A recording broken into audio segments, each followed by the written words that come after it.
Hello friends and my dear students, welcome back to my YouTube channel. Friends, आज हम लोग preposition में पढ़ेंगे on, upon, over and above. ये चारों प्रीपोजिशन आज हम लोग पढ़ेंगे। पिछले प्रीपोजिशन मैंने इन, इनटू जो मैंने बताए थे उनको आप एक बार देख लेना। आज हम इन चारों को पढ़ेंगे, तो आइए शुरू करते हैं। देखिए, सबसे पहले हम लोग पढ़ रहे हैं ऑन प्रीपोजिशन को। देखिए फ्रेंड्स, ऑन का जो हिंदी अर्थ है वो पर या को के संदर्भ में लिया जाता है।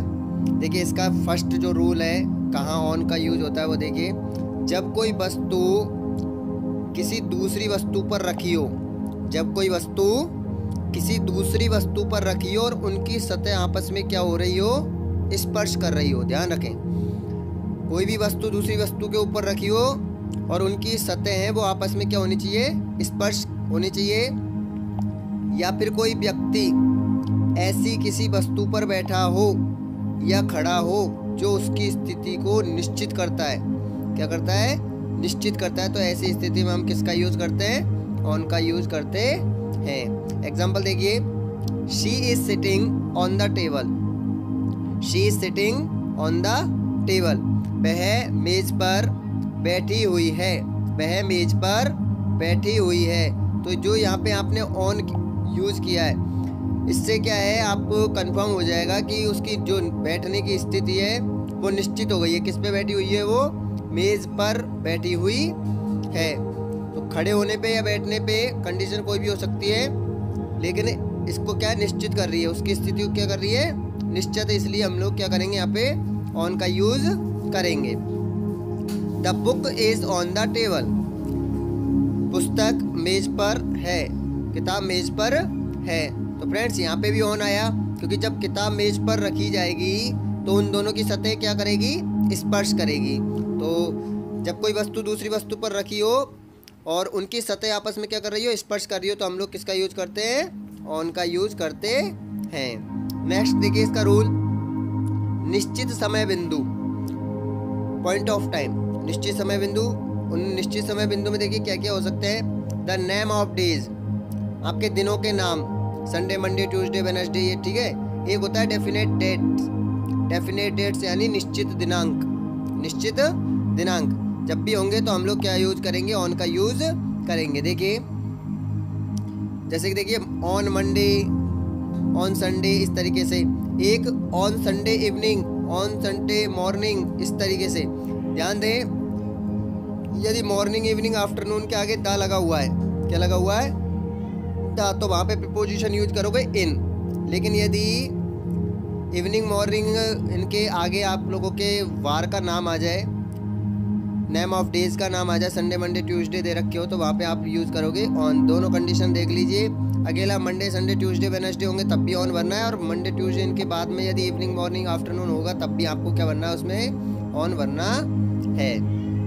और देखिए, डेफिनेट डेट्स, निश्चित दिनांक, ऑन 6 अगस्त, ठीक है, निश्चित दिनांक होनी चाहिए कोई भी। और ऑन इज बर्थडे, उसके जन्मदिन पर, ये भी निश्चित पॉइंट है, निश्चित बिंदु है एक टाइम का। एग्जाम्पल देखिए, दे अराइव्ड ऑन मंडे, वे सोमवार को पहुँचे थे। वे सोमवार को पहुँचे थे। तो यहाँ पे देखिए मंडे आ गया, वार के दिन से पहले क्या लग जाएगा, वार या दिन के नाम के आगे क्या लग जाएगा, ऑन लग जाएगा। ध्यान रखना फ्रेंड्स, इनके में आपने पढ़ा था महीनों के नाम के आगे इन लगाते हैं, और संडे, मंडे जो हमारे डेज है, इनके नाम के आगे क्या लगाते हैं, ऑन लगाते हैं। नेक्स्ट देखिए, दे अराइव्ड ऑन 7 अप्रैल, वे 7 अप्रैल को पहुंचे थे। तो ये क्या हो गई, एक डेफिनेट डेट्स हो गई, निश्चित दिनांक हो गई। तो यहाँ भी क्या भर देंगे हम लोग, ऑन भर देंगे, ठीक है। और देखिए, he will come on Monday morning. He will come on Monday morning, वह सोमवार की सुबह को आएगा। वह सोमवार की सुबह को आएगा, ठीक है। तो फ्रेंड्स, मैंने दोनों ही अर्थ लिख रखे, वहाँ पे ऑन प्रीपोजिशन के पर भी होता है और को भी हम यूज़ करते हैं। लेकिन यहाँ पे जो मैं आपको रूल्स बता रहा हूँ, इसके आधार पे आपको इनको भरना है। नेक्स्ट रूल देखिए, पैदल चलने और घोड़े से यात्रा करने के लिए भी हम लोग ऑन का यूज़ करते हैं। पैदल चलने के लिए और घोड़े से यात्रा करने के लिए हम किसका यूज करते हैं, ऑन का। देखिए, पैदल को हम लोग बोलते हैं इंग्लिश में ऑन फुट।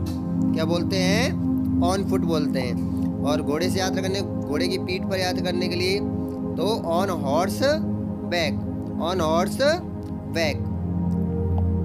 एग्जाम्पल देखिए इसके, we came here on foot, हम यहाँ आए, सेकंड फॉर्म है cam.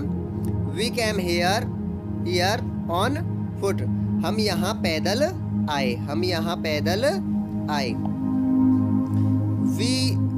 He was riding on a horse, he was riding on a horse, तो घोड़े की पीठ पर है, घोड़े से यात्रा करने के लिए हम क्या यूज करते हैं, हम लोग ऑन यूज करते हैं। ही वॉज राइडिंग, वह सवारी कर रहा था, ऑन ए हॉर्स यानी एक घोड़े से, ये घोड़े की पीठ पर है, घोड़े से क्या कर रहा था, वो एक सवारी कर रहा था। तो ये ध्यान रखना, पैदल चलने के लिए और घोड़े से यात्रा करने के लिए हम लोग ऑन का यूज करते हैं। नेक्स्ट रूल, विषय संबंध के अर्थ में, विषय या संबंध के अर्थ में भी हम लोग ऑन का यूज करते हैं। जैसे देखिए, he was writing an essay on pollution, ऐसे यानी क्या होता है फ्रेंड्स, निबंध, तो वह एक निबंध लिख रहा था।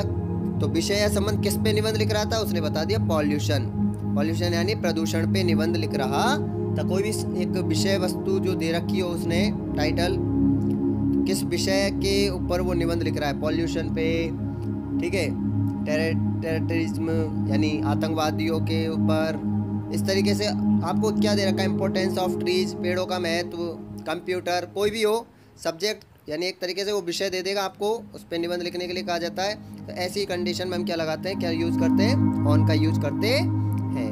नेक्स्ट देखिए, this book is on Narendra Modi, this book is on Narendra Modi, यानी यह किताब किस पर लिखी गई है, नरेंद्र मोदी पर लिखी गई है, नरेंद्र मोदी के ऊपर है, तो उसके संबंध में यानी नरेंद्र मोदी के संबंध में, ठीक है। रविन्द्रनाथ टैगोर, एपीजे अब्दुल कलाम, किसी भी महान व्यक्ति का नाम हो सकता है, या तो इसका मतलब क्या है, किसी भी व्यक्ति के उससे संबंध होगा ना, तो हम लोग क्या यूज़ करेंगे, ऑन का यूज़ करेंगे। अब नेक्स्ट देखिए हम लोगों के प्रीपोजिशन अपॉन, ऑन यानी भी क्या अर्थ होता है, पर, ठीक है, लेकिन ध्यान रखना ऑन का और अपॉन का क्या इसमें डिफरेंस है। जब कोई वस्तु ऊपर हो, जब कोई वस्तु ऊपर हो लेकिन स्पर्श नहीं कर रही हो, कि कौन सी अवस्था में हो, गतिशील अवस्था में हो, तो हम किसका यूज करते हैं, अपॉन का यूज करते हैं। अभी आपने ऑन का यूज देखा था, ऑन के यूज में आपने पढ़ा था स्पर्श कर रही हो, सतह क्या कर रही हो, स्पर्श। यहाँ सतह स्पर्श नहीं करेगी, बल्कि क्या होनी चाहिए, ये गतिशील होनी चाहिए। देखिए, the dog jumped upon the table, the dog jumped upon the table, तो कुत्ता उछला, किस पे उछला, मेज पर उछला। तो यहाँ ऑन यूज नहीं करेंगे, क्योंकि जब ऑन यूज करेंगे तो यहाँ पे सतह स्पर्श होनी चाहिए। अब यहाँ पे क्या है, जब कुत्ता उछलेगा टेबल पे, मेज पे कुत्ता उछलेगा, तो वो गतिशील अवस्था में होगा, तो हम यहाँ क्या यूज करेंगे, अपॉन का यूज करेंगे।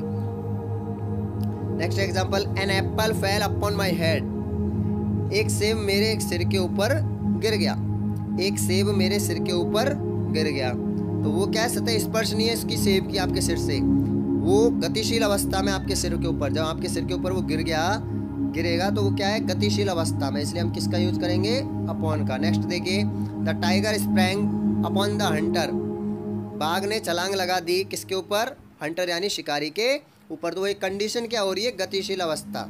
ध्यान दें, इन तीनों एग्जाम्पल में गतिशील अवस्था में, सतह स्पर्श नहीं है, स्थिर नहीं है, ठीक है ना।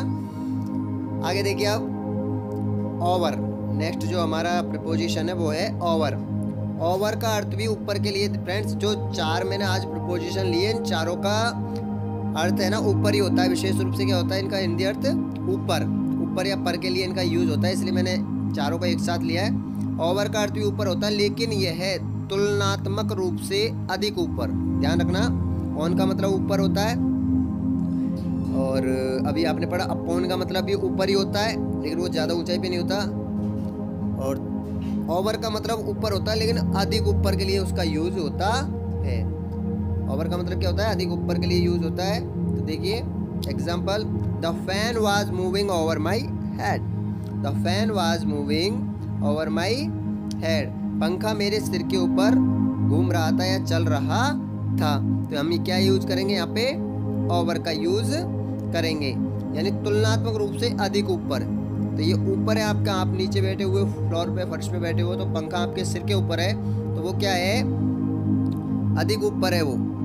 ठीक है, एक होता है ऊपर, एक होता है अधिक ऊपर, और एक होता है सबसे ऊपर। अभी सबसे ऊपर वाला भी मैं बताऊंगा आप लोगों को, ये है अधिक ऊपर वाला। ठीक है, तो the fan was moving over my head, पंखा मेरे सिर के ऊपर घूम रहा था या चल रहा था, तो हम लिया लगा देंगे over. The plane is flying over the town, plane यानी हवाई जहाज, एरोप्लेन हो, प्लेन बोल दो। प्लेन इज फ्लाइंग यानी उड़ रहा है, ओवर द टाउन यानी कस्बे के ऊपर, यानी आपको दिखाई दे रहा है। वो क्या कर रहा है, वो दिखाई दे रहा है। तो यहाँ पे हम लोग क्या करेंगे, अधिक ऊपर हो गया ना, ये कस्बे के ऊपर जब प्लेन उड़ रहा है तो वो क्या है, अधिक ऊपर, इसलिए हम क्या यूज करेंगे यहाँ पे, ओवर का यूज करेंगे। फ्रेंड्स, इनमें गिने चुने ये एग्जाम्पल है, जैसे फैन वाला है, बहुत ज़्यादा ये एग्जाम्पल यूज होता है।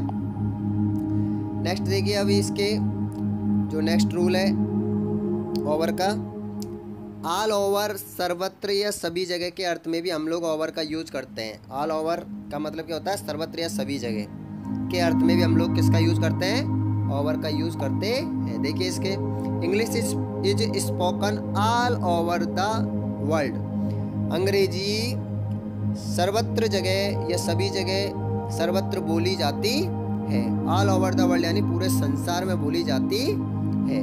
ठीक है, तो ये क्या हो गया, सर्वत्र या सभी जगह के लिए भी हम लोग यूज करते हैं ओवर का। ऑल के साथ ओवर लगा करके सर्वत्र या सभी जगह इसका हिंदी अर्थ लगेगा।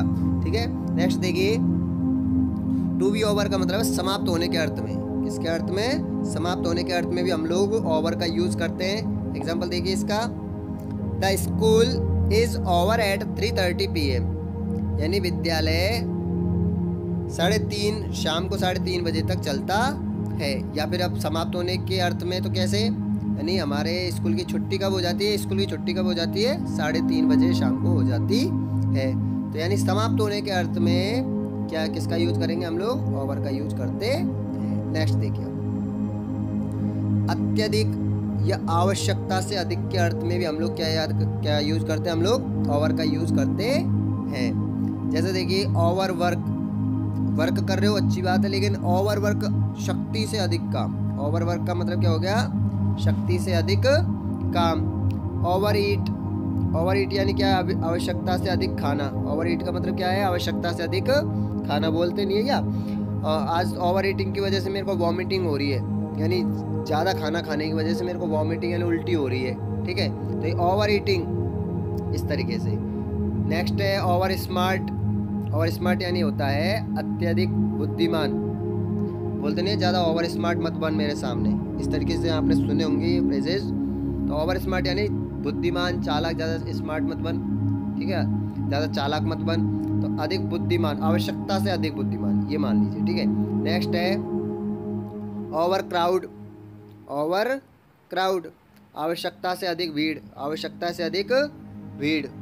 और भी देखिए इसके एग्जाम्पल मैं बता देता हूँ, जैसे किसी का वेट है, ज़्यादा ही वेट है, वजन उसका ज़्यादा ही बड़ा हुआ है, ठीक है, तो उसको हम क्या बोलेंगे, ओवर वेट। क्या बोलेंगे उसको, ओवर वेट। और किसी का वेट कम है तो उसको बोलते हैं अंडर वेट। ठीक है, इस तरीके से। अब आगे देखिए आप लोग, ऐसी स्थिति में हम लोग किसका यूज करेंगे, ओवर का यूज करते हैं। अब देखिए हमारे लास्ट जो इस आज का प्रीपोजिशन है वो है हमारा अबव। फ्रेंड्स, अबव का मतलब होता है सबसे ऊपर, यानी इसकी ऊंचाई भी बहुत ज़्यादा होगी। अबव का मतलब सबसे ऊपर के लिए ध्यान रखना, ऑन का मतलब ऊपर होता है, अपॉन का मतलब भी ऊपर होता है। ठीक है, ओवर का मतलब अधिक ऊपर के लिए होता है, और अबव का मतलब सबसे ज़्यादा ऊपर के लिए होता है, ऊंचाई अधिक होगी। अबव का प्रयोग सबसे ऊपर के लिए जब कोई वस्तु हो उसके लिए किया जाता है।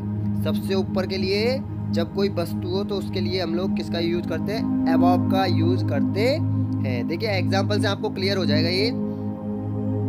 The birds were flying above the hills, पक्षी पहाड़ियों के ऊपर या पहाड़ी के ऊपर उड़ रहे थे। तो अब पहाड़ी के ऊपर उड़ रहे थे, यानी जो पहाड़ियाँ वो ऊंची होगी, हाइट ऊंची होगी, यानी ऊंचाई वो ज़्यादा होगी उसकी। तो हम लोग क्या यूज करेंगे अब, ना ऑन, ना अपॉन, ना ओवर, हम लोग यूज करेंगे अबव। क्यों, क्योंकि ऊंचाई क्या हो गई अब ज़्यादा। The sky is above our head, आसमान हमारे सिर के ऊपर है। तो सिर से और आसमान के बीच में तो बहुत ज़्यादा ऊंचाई हो गई ना, तो इसके लिए हम लोग क्या यूज करेंगे, अबव। ठीक है, नेक्स्ट देखिए, the aeroplane is flying above the clouds. हवाई जहाज बादलों से भी ऊपर उड़ रहा है। हवाई जहाज बादलों से ऊपर उड़ रहा है, तो ये बादल से ऊपर का मतलब है अपन नीचे से एरोप्लेन देख रहे तो वो क्या हो गई, एक हाइट ऊंचाई है जो भी है ज़्यादा हो गई है। तो ऐसी कंडीशन में हम क्या यूज करेंगे, अबव का यूज करेंगे। ठीक है। और देखिए इसका नेक्स्ट रूल, अब संख्या या मात्रा में अधिक बताने के लिए, जैसे देखिए there are above 60 student in this class. संख्या और मात्रा दोनों मैंने बताई है। देखिए there are above 60 students in this class. इस कक्षा में 60 विद्यार्थियों से अधिक है। इस कक्षा में 60 विद्यार्थियों से अधिक है। संख्या में ज़्यादा हो गए ना ये, 60 से अधिक। तो ऐसी कंडीशन में हम यूज करेंगे अबव का। किसका यूज करेंगे, अबव का। Her expenses are above her income. Income यानी क्या होता है, इनकम यानी आमदनी, और एक्सपेंसेस यानी होते हैं खर्चे। तो उसके खर्चे उसकी आमदनी से ज़्यादा है।